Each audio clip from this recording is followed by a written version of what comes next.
What are the similarities and differences between coaching in business and coaching in sports? Are we taking enough time to reflect on our actions, our strengths, and the areas we have for improvement?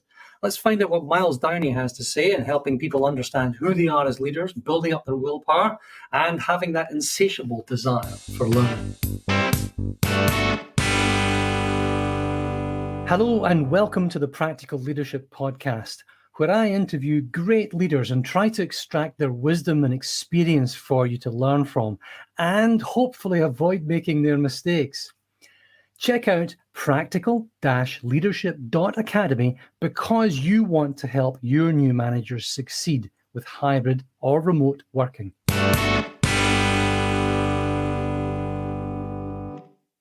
Myles Downey, thank you very much for joining me. Great pleasure.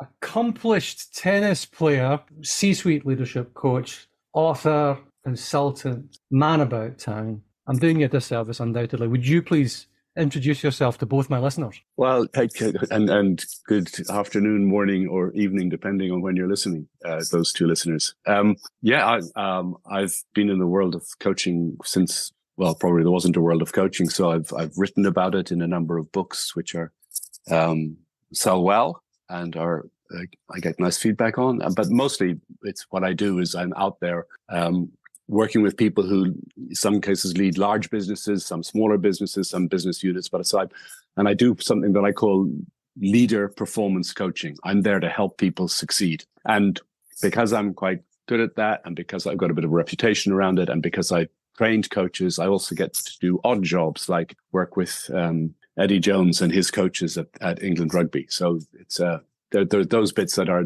kind of the really fun bits that get mixed in with it all. So when you're talking to the English rugby coaches and you're talking to the C-suite execs of some highfalutin company, what are the similarities and differences between the two?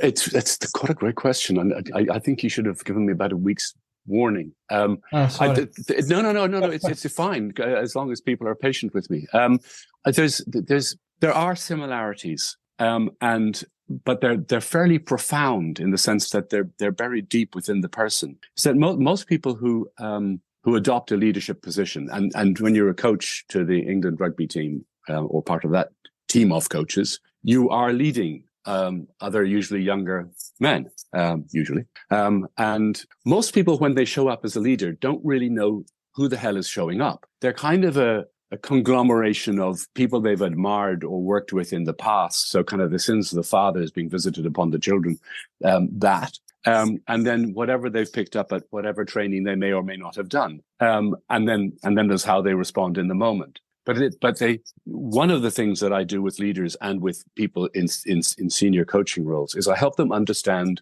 who they are. And if you have a profound sense of who you are, the confidence that comes from that, because what you do then is an expression of who you are rather than some damn trick that you've been taught by an inept trainer in some small windowless room somewhere.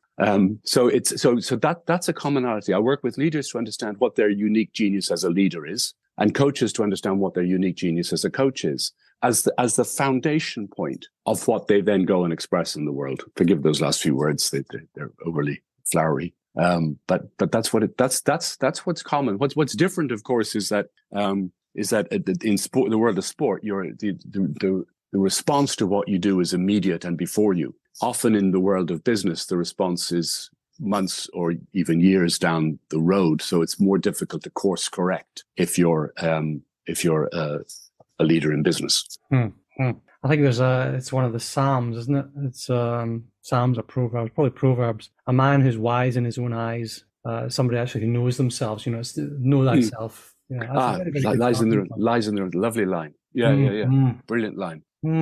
So who shows up? I mean, I've always said this amalgam of people who you've had yourself as managers, and typically people's first impressions last, right? And their first impressions of managers are typically their first managers, and their first managers are typically in their first management role, because who do you get to lead the first people you have in the company but the most junior managers? And what's that impression? It's crap. And not only that, I'm going to cut in, is that 71% of people who are given a first job in the UK of managing others receive no training. No training. It's as low as that. I thought it'd been much higher. 71%. I think I've seen that stat somewhere. I love receive no training. So, only I got to do the maths, 29% to get any training. Take your socks and toes off. Yeah, no, I can't go past 10 without taking my socks off. Yeah. 71% of new managers get no training. I'm not surprised by that. I mean, a big thing that I tried to aim this around is called the Practical Leadership Podcast, right? It's the idea that we can bring something practical to leaders, typically, who are dumped in this, either because founders of new companies or whatever, and all of a sudden they've hired 27 people, and rather than being an engineer, they have to manage and lead. Or they've been dumped, as you say. Congratulations, you're promoted. To what? Managing that team over there. But they hate me. Or I used to be one of the plebs, and now I'm one of the supreme beings. How am I supposed to manage my pals? Or. All these things. Yeah. Okay. Who shows up? Who shows up? Yeah. How do you... You talk about training coach. Yeah. How do you dig that out? What's your magic sauce for helping people to understand who they are? Self-reflection. Well, actually, it's kind of now a well-worked process, a set of questions with a little exercise stuck in the middle of it. And obviously it's never stuck too rigidly. But the questions are things like, as a leader, what do you enjoy doing?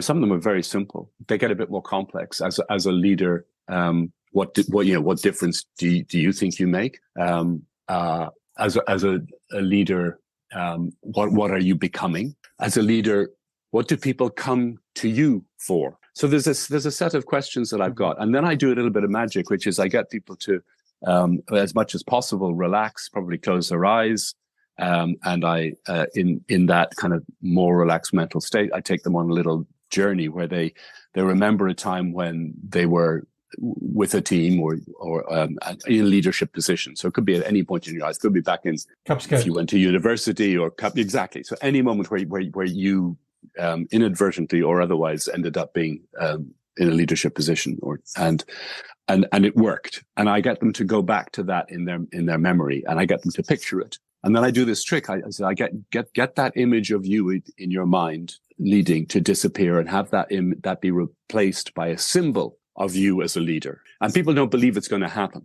but every time the imagination, their intuition gives them an image, a symbol that's often significantly profound. And what I've done is, it's a very simple trick. I've taken them away from their kind of rational minds and their thinking and the filters they have to exclude useful information. And because the imagination just goes straight to the point. And it gives them something fresh and new. And then you pull all that together into some kind of a statement about who they are as a leader. I'll give you an example. I worked with a guy about 7 or 8 months ago, very talented, younger man, but so in his middle 30s, I would guess. And he was he was in sales, very, very successful, went to headhunted into a bigger company with a more diverse team, blah, blah, blah. You get that kind of picture. Did an exercise very similar to what we've described. And the image that came to him, to his surprise, was of his school days when there was a very good teacher who happened to wear a jacket, with a kind of a tartan cross, a tweed jacket. That's the word I'm looking for. Excuse me. And this image of the tweed jacket came to him, and he was there sitting with his eyes closed, and his eyes just opened, and he looked at me and said, "That's the essence of it. I need to teach, and I need to understand that each person needs to be taught different things." And it was just like, so it was like, and in a year's time, we may do that exercise, and it may be something completely different because he'll have moved on into a different part of his life. So we change. So we need to account for that. But it was absolutely profound. So when he goes into the place of work, he goes in, if he panics or whatever else, no, I'm a teacher. Breathe. What do I do? It's clear. So once you have the clarity of the identity, the beauty is that then you ask yourself, so what does that look like? And that gets you to strategies, tactics, and behaviors. Yeah. So, and once you know what those things are, it's, relax. You know what to do. And suddenly you become a point of clarity in all the nonsense. Yeah. I like your framing. I like the framing of, what do you enjoy doing? Which is always my triage question. I was talking to somebody yesterday, so what's that coaching them, right? Yeah. And if you're listening, you know who you are. And he was saying, he's doing really, really well. #1 sales bod.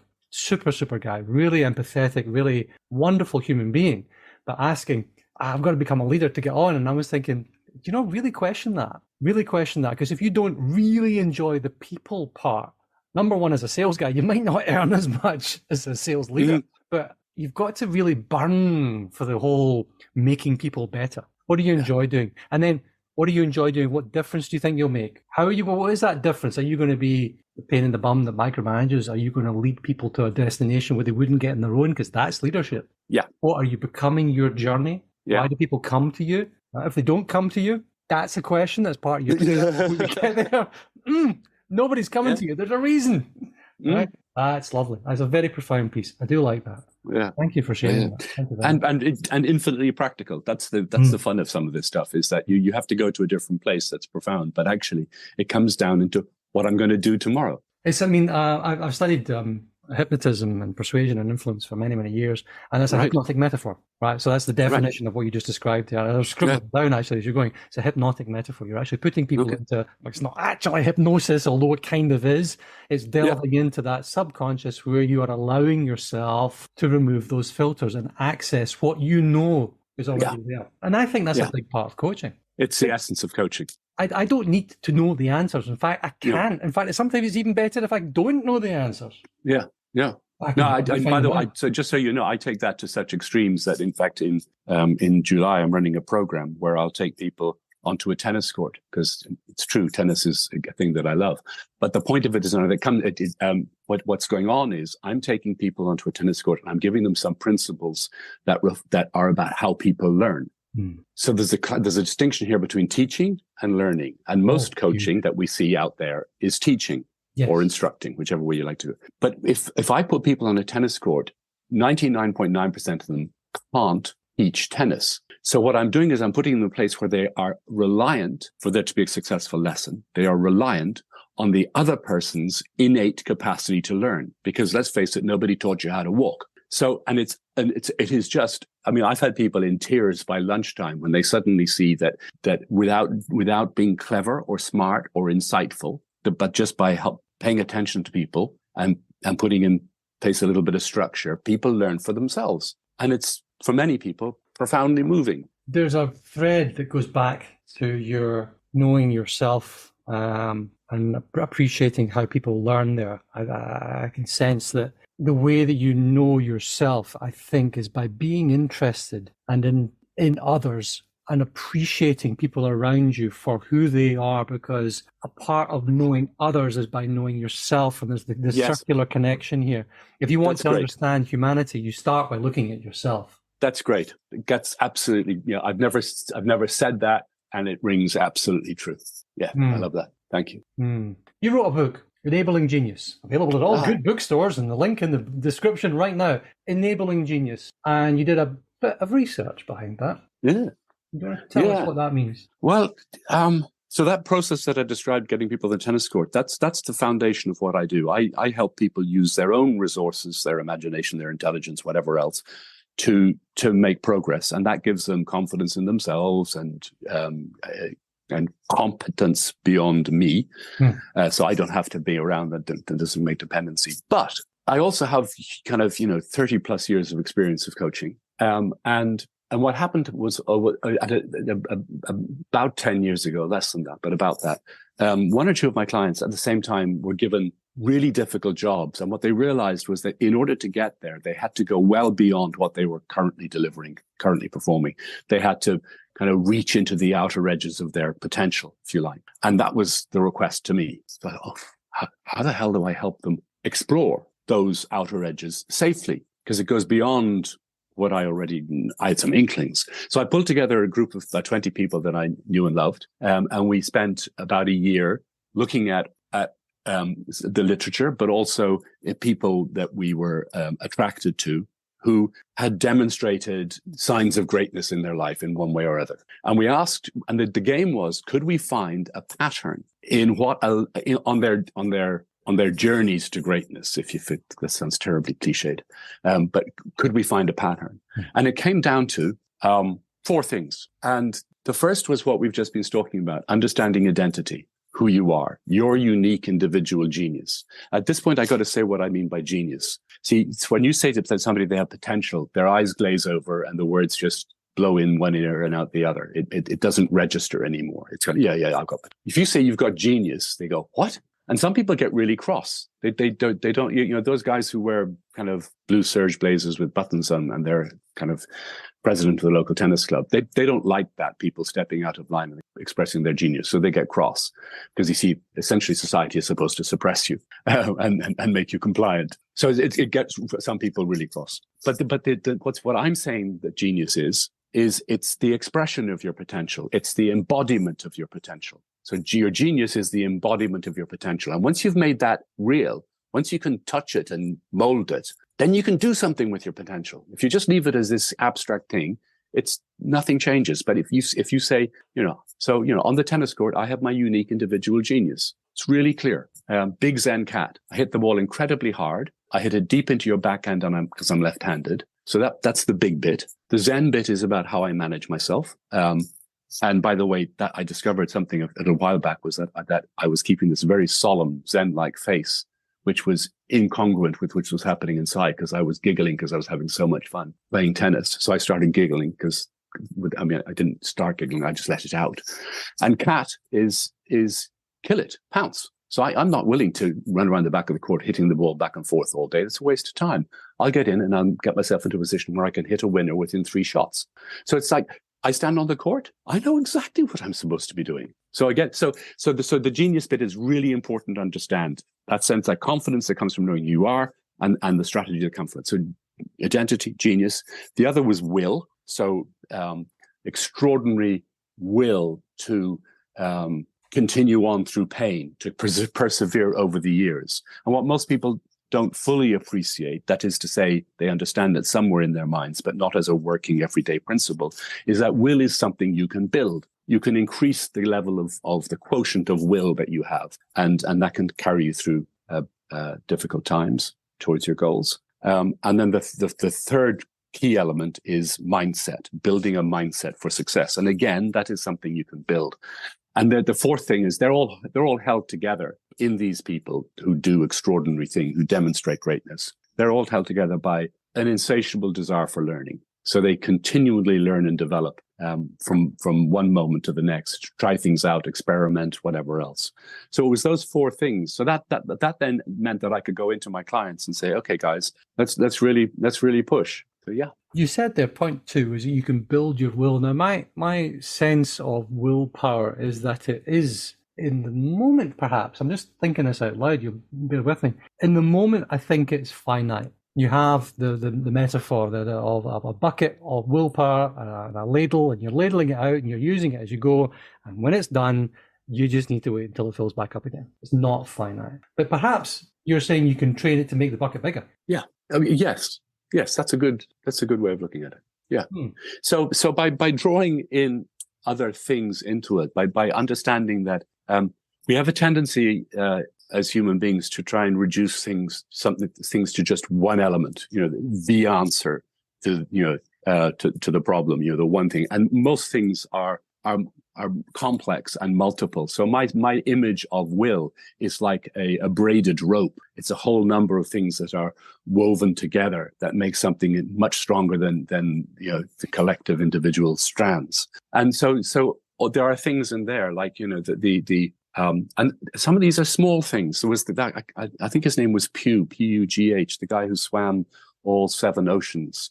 That involved him swimming in the at the poles, both poles. Where he was subject to threats from killer whales. Apart from the extreme cold, you jump into water that cold, and the body's instinctive response is to draw in oxygen. You do that when you're in water, you drown. So he had to complete. So it's the training he went through. But one element of the way he built his will to persist was out of his Englishness. So I do a similar thing out of my Irishness. It's part of and he played music, as he went through some of his swims. He invoked his father, who I think had been in the English army, the British Army. So he that was one of his strands. Another strand was that he was doing something great for humanity because he was trying to bring attention to the state of the oceans. Another one was having clear goals about, where he was headed and what his direction of travel was. So you can braid together multiple things to make that will stronger. And then there are exercises you can do. A guy called Assagioli, who was the father of psychosynthesis, describes visualization exercises where you imagine your hand drawing on a blackboard numbers and trying to kind of in chalk on a blackboard and just increasing the span of numbers you can retain in your mind's eye. But the act of doing that actually builds will and resilience doing it. So there are just so many things you can do that most people don't know about. I think training your mind is one of the most impactful and just straightforwardly damned easiest things you can do. Yeah. Really easy. It doesn't take much. You're not having to try and learn how to run a marathon. I mean, I got somebody the other day, I had them meditate. And he said he promised he'd do it 3 times over 3 days. Like he sent me a text message and I was like, wow, just that. Good. Just wow. Good. It's for 5 minutes. Yeah. That's all it was. And it was just the difference in the clarity of, he had a very busy mind. He couldn't focus all that stuff. But look, just do this wee thing, wee thing. Did it day 1, day 2, day 3, and the difference was wow. Because we're not used to it. And was it 80% of the results of anything come from the first 20% of effort? Yeah. So maybe I'll come for a tennis lesson one day. My son's getting far too good. He's only 9 as well. It goes back to this whole thing about our education trains us to jump. I used the word compliance earlier. Trains us to jump through hoops, and most of what we learn at some level is feck all use. And it's forgotten afterwards. Okay, you learn some things about how to study maybe, but you don't learn really important things like meditation, how to pay attention, how to concentrate. Most people have never been taught how to concentrate. It's a skill. And not only if it's a skill, it's probably the most important skill you possess. Learning is a skill. Nobody actually, my kids, I relate a lot of things back to my children.